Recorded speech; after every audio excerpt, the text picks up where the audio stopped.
More than $6 trillion vanished in about 1 hour. Gold didn't dip, it got punched. Silver didn't pull back, it got dropped. And if you were long at the top, you didn't experience volatility, you experienced a forced transfer of wealth. Gold ripped up near the highs, and then dumped hard. Silver sprinted, and then face-planted. Stops got vacuumed.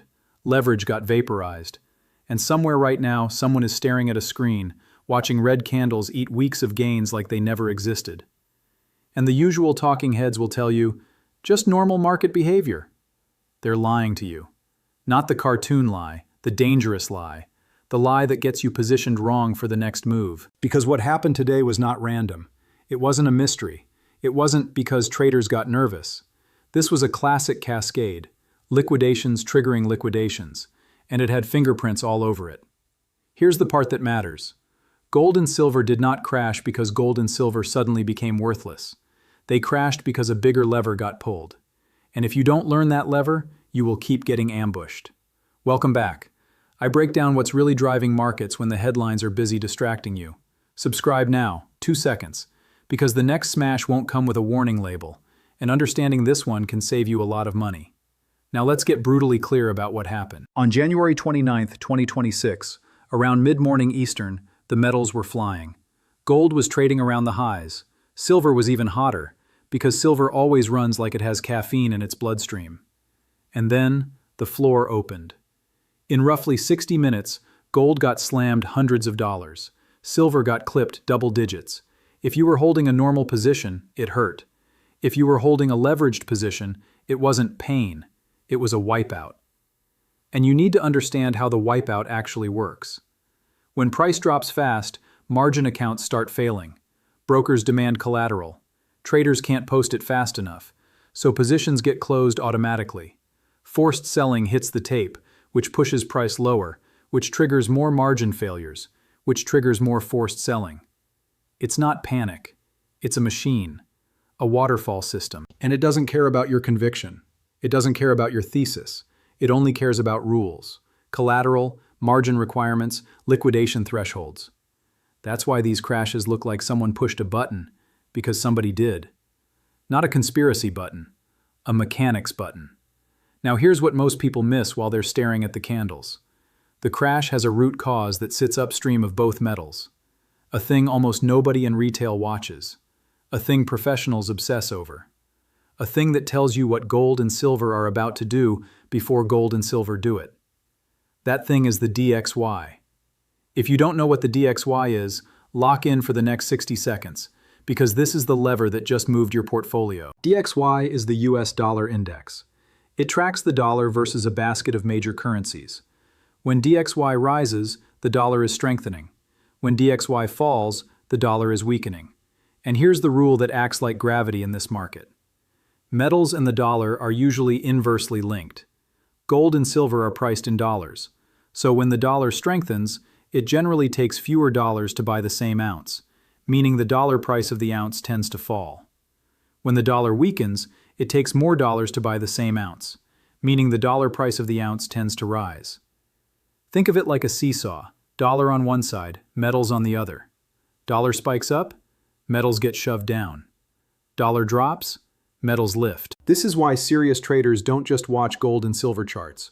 They watch the dollar like a hawk, because the dollar is the atmosphere the metals are breathing in. And today, the dollar side of the seesaw lifted hard, so the metal side got crushed. This is why so many people got blindsided. They were staring at silver candles screaming manipulation, while the dollar index was quietly doing the thing that mechanically pressures metals. You can call it unfair, you can call it rigged, or you can call it what it is, a relationship you ignored.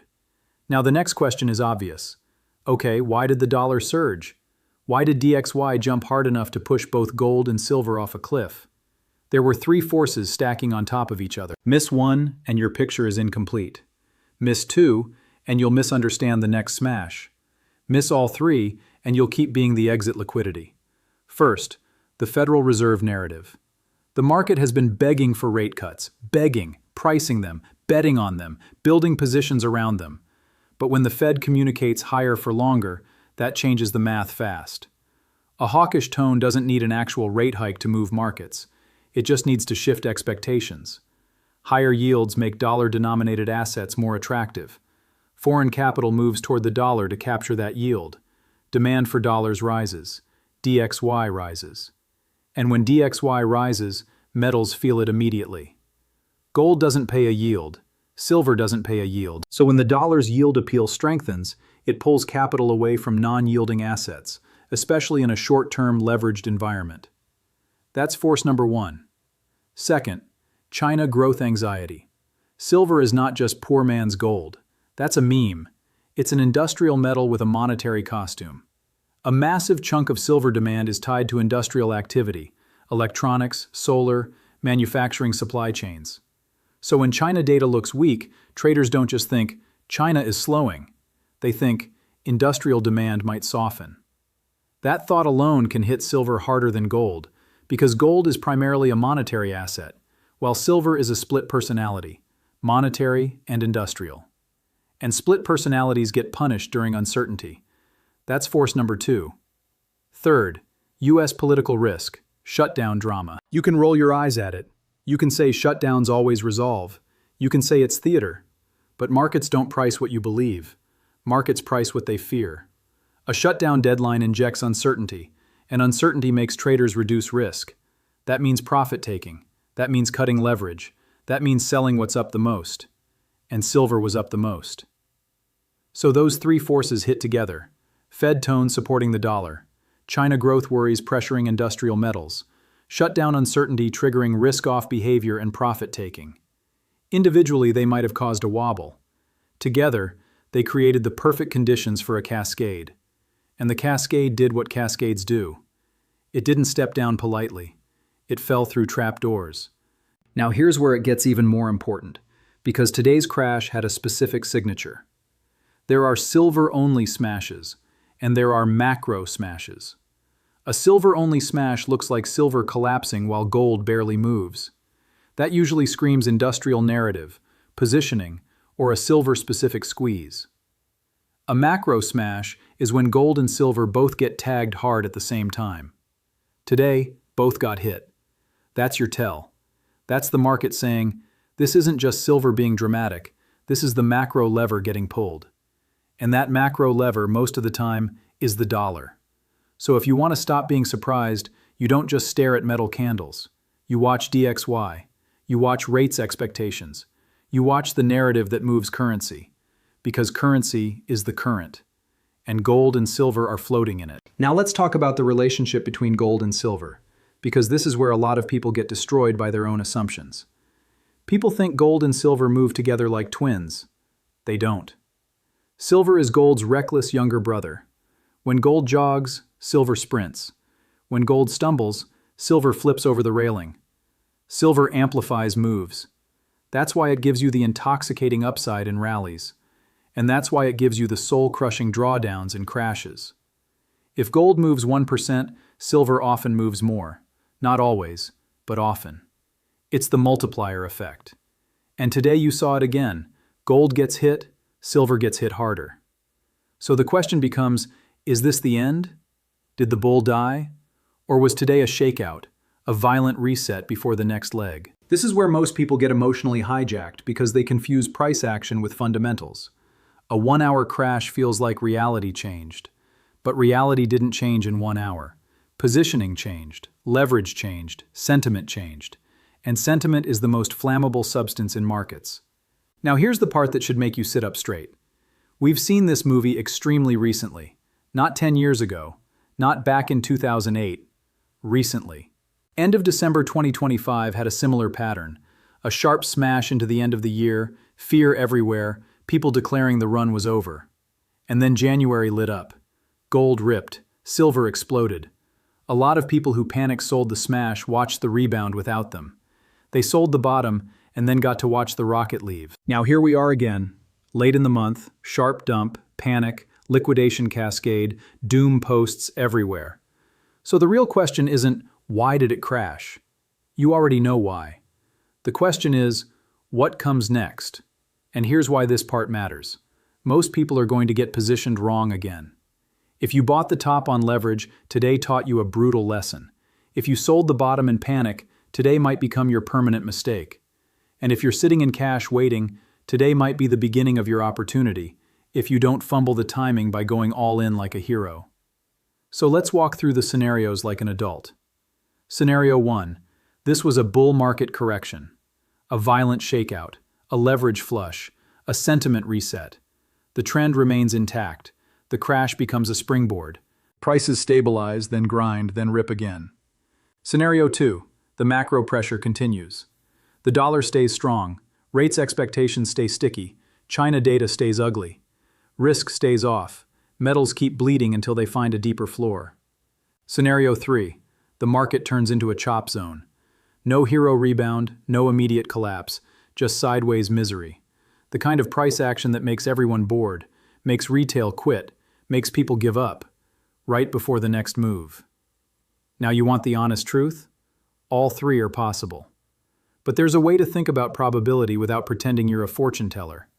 Ask one question. Did today change the long-term reasons people own gold and silver? Did it erase debt levels? Did it erase currency debasement fears? Did it erase reserve diversification by global buyers? Did it erase supply constraints and mining realities? No. What today changed is positioning and short-term fear. So if you're thinking in months, not minutes, today looks less like the end and more like the system clearing out weak hands. But here's the catch. Bull markets don't correct politely. They correct violently. And silver doesn't correct gently. It corrects like a chainsaw. So you need a plan that survives violence. Now I'm going to put a specific call on the record because vague predictions are useless. Here's my call. Silver reclaims above 120 by February 15th. Not sometime this year, not eventually, by February 15th. Why? Because sharp cascades create oversold conditions fast. Because fear peaks right after the flush. Because shutdown drama resolves one way or another, and uncertainty has a shelf life. And because when the dollar spike relaxes, even slightly, the metal seesaw snaps back harder than people expect. Screenshot it. Hold me to it. Now I want to hear from you. Do you think today was a trap flush to shake out leverage, or the start of something darker? Drop your take in the comments. Trap or trend? And second question, what are you watching more right now? DXY, Fed messaging, China data, or the shutdown headline risk?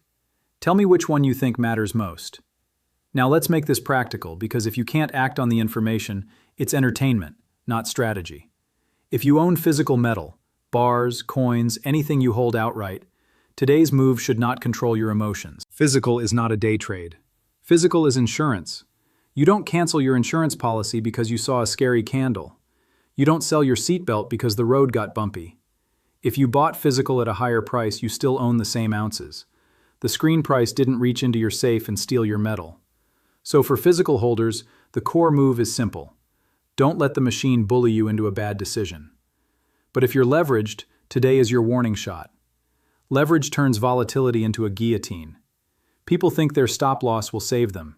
Then gaps happen, slippage happens, liquidity disappears for a moment, and the stop becomes a trap door. If you insist on leverage in metals, you're fighting a market that is designed to spike and sweep. Reduce it, or accept that you're volunteering to be a statistic. Now, if you're in cash waiting, thinking, this is my moment, good, just don't do it like a movie character. Don't go all in one click because you're trying to be right. Be strategic. If you want exposure, scale in. Buy a piece here. If it drops more, buy another piece. If it stabilizes, you've got a foothold. If it rockets, you're not left behind. The point isn't to nail the exact bottom. The point is to avoid emotional sabotage. Because this is what markets do. They manufacture feelings on purpose. They create euphoria at tops. They create despair at bottoms. And then they move opposite of the crowd. Today was despair and fast forward. Now let's talk about what you should watch over the next few days, because this is where you stop guessing and start reading the tape. Number 1, Dixie. If the dollar keeps grinding higher, metals stay under pressure. If Dixie rolls over, even a little, metals can rebound violently. Number 2, Fed communication. It doesn't matter what you hope the Fed does, it matters what the market believes the Fed will do. Listen for language shifts.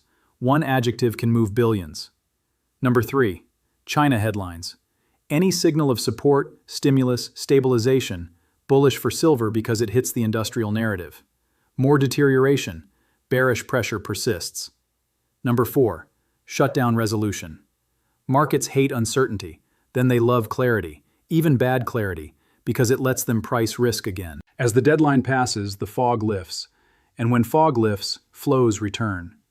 Watch those 4 things and you won't be shocked by the next move. Now I want to address the person who bought the top because I know you're out there. You bought because you didn't want to miss it. You bought because the chart looked unstoppable. You bought because everyone was talking about new highs and you didn't want to be late. And now you're staring at a drawdown thinking you ruined your life.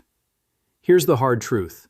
Your timing may have been bad, but bad timing isn't automatically a bad thesis. The market punishes late entries because it has to. That's how it resets. Your decision now matters more than your entry. Panic selling locks the mistake in permanently. Holding through volatility gives your thesis time to work, if your thesis is real. So ask yourself a better question than, am I down? Ask, what changed? If what changed is only sentiment, don't make a life decision off a mood swing. But also, don't lie to yourself. If you used leverage you can't support, the market will force your hand. That's why planning matters before you click buy. And this brings us to the real psychological war. The system doesn't just move price, it moves your emotions. It wants you checking charts every 5 minutes. It wants you sick at the lows and greedy at the highs. It wants you trading your plan for your feelings. Today was a test, not of your intelligence, of your discipline. Because smart people blow up accounts every day.